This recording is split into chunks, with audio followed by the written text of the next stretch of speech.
that point, then they will be reset back to 1,000 trophies. And then from there, they will never be reset again. That being said, if I were you, I wouldn't be like being in a rush to get them over 1,000 before that new trophy season hits, because afterwards, pushing to 1,000 will be easier than ever before, and I'll show you why throughout this video. Any brawlers that are at 1,000 trophies when the new system kicks in will immediately grant you Prestige 1, which will look something like this. If you've hit 1,000 on every single brawler and you're watching this when you log in, that is going to be a very cool time to see all of these prestiges rolling in. It's pretty freaking dope. On top of that, you get to see a brand new profile page that shows off all of your prestiges for every brawler. It is really freaking cool. And it's something that everybody else will see when they look at your profile too. Now, once you get your first prestige, you'll get this battle card. Now, if you prestige 25 brawlers, you'll get an upgraded one like this. And then, of course, if you get 50s across your entire account, will show up at the top of your battle card just so you can flex. But let's back up. Got a brand new brawler and you have 0 trophies on that brawler. As you progress through your trophies, you'll be getting cool rewards along the way. Like at 250 trophies, you get a profile icon and a spray. At 500 trophies, you get a set of pins, which, by the way, this whole system right here makes me think of masteries. I know they're not bringing it back, but at least we kind of get like this is what it kind of used to look like, and that's pretty freaking cool. Now, at 750 trophies, you'll get a 29 gem skin, and then at 1,000, you'll get the prestige for that brawler and the gold prestige title to go along with it. Oh, and by the way, if you already own the 29 gem skin for that brawler, you'll get 1,000 bling as a fallback reward. However, for the other smaller rewards, if you already own it, you're just going to see a check. 300 wins to get the records title, and here, all you working your way towards Prestige 1. You'll notice that in each game, you're now getting 10 trophies per win instead of 8 like it used to be. And furthermore, win streaks now grant you higher trophies too. That means that you can gain 20 trophies from a single 3v3 game, provided you have enough wins in that win streak going. But also, there will be special rush events, and double trophies are one of those events. So at the right time, you could be winning a whopping 40 trophies per game. And that means that you're going to push trophies faster than ever before, which is why you probably to Prestige 1. Now what?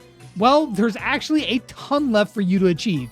First things first though, any trophies that you gain from here on out will be prestige trophies, although they will count towards the trophy road. Additionally, you can never again fall below 1,000 trophies. Even if you just barely got there and just start chaining losses, you cannot fall below Prestige 1, as it acts as like a backstop for you. But let's say you do keep winning. Well, the win streak bonuses still apply here in Prestige 1, so you'll still be racking in the trophies. And also, if you do have a run of bad luck, you can still get pitted against bots in Prestige 1 working towards Prestige 2, just so you can get back on the right track. And finally, you can also get underdog bonuses if matchmaking decides to do you dirty. Why am I explaining this? I'm going to explain how all this changes once you pass Prestige 2. But when you do make your way all the way up to Prestige 2, not only will you get a new rank badge and profile icon to flex, but also you are now locked in at Prestige 2 or 2,000 trophies, so you are locked in there, and again, you will never fall below Prestige 2. That being said,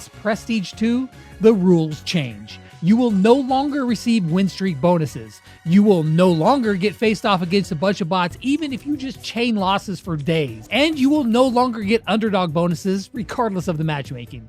This is one of the brand new Neon Brawler titles. Every brawler will now have a secondary title, and these titles will be pretty hard to get starting with the new season, because matchmaking is no longer based off of your trophies on your brawler, but rather let's say that you're up to the task and you do indeed make it all the way to Prestige 3. When you do, not only will you get a cool new golden prestige badge for your rank, but also you'll get a neon title. So you might be asking, what are all this is blooming? Nah. Ortiz is watching you. For Ruffs, it's Top Dog. Sam, done and dusted. Sandy is just sleeping sounds. Z's. Shade is ghosting you. Shelly's is fantastico. That's a good one. That's a good one. It's good. Serious, I can't tell you. No, serious, I can't tell you. Serious. I'll tell you more. For Spike, we have Speechless. Sprout is with love. Squeak is squishy. Stu is test dummy. Appropriate. Surge is just juicy. I mean, I can hear the word juicy. I mean, that wasn't a good voice expression, but you know, I like that. For Terra is future demise. Tick is hot-headed. That makes perfect sense. Trunk is we are Trunk. Willow is control freak. And then finally, we have Ziggy as the master of thunder. Which one is your favorite of all of these? You know what? I'm going to be real. I love Crows because that's what it should have been, but I got to go with Brock, dude. Take the L. How do you not want to get the title title, Take the L. Jeans is good. Jeans is good. But yeah, no, I don't even care. Like, I look at all of these, and all I can think of is just Take the L is like just peak. That's a peak Brawler title. Okay, so that's all of the titles, but that's not all the info for Prestige. There's also a game mode that nobody has talked about. What is it? Let me explain. You see, everyone will at some point reach a plateau with every Brawler where they feel like they can't push any further. Or perhaps you got a quest with that Brawler with really high prestige that you just want to go play casually. Like for a moment, like, bro, I don't want to load into a game. You just sweat just to complete this quest. And for that, there will be a mode called Free Play. In this mode, you will not win or lose trophies, but you will be able to complete quests. The matchmaking is going to be a lot simpler, and unlike the Mapmaker Insanity, these are all normal maps and modes, and they're going to rotate periodically. So you'll always have a place to go just to play for fun or to complete some quests and not have to worry about losing trophies or just completely having to sweat your undies off. That's not a nice sounding thing, but it's true. So then now you've made it to Prestige 3. Is that the end? Well, no. But there is a catch. You see, it is theoretically possible to go as high as you want. Like Prestige 60? Sure, I mean, technically, yes, it's possible. It can be done.